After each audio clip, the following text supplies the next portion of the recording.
Have you ever wondered how to update your WhatsApp profile photo? In this video, I will show you how to easily and quickly change your profile picture on any platform.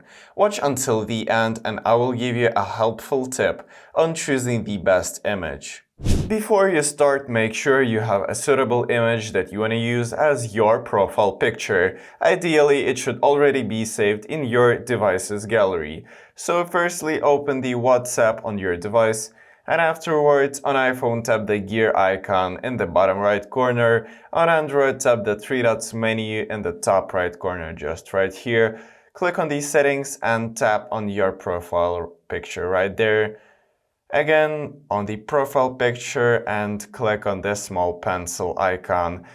Click on the gallery and select the image that you want to set as the profile picture.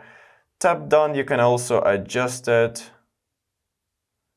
Just like that. When you're satisfied with the result, tap done, and this will pretty much change your profile photo.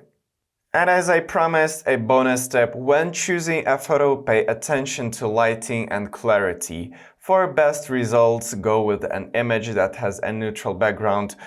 I personally recommend using the Pinterest for choosing the right avatar for your profile. So if this video helped you, give it a like and subscribe to the channel. It motivates me to create even more helpful videos. Thanks for watching till the end. See you in the next video. Bye.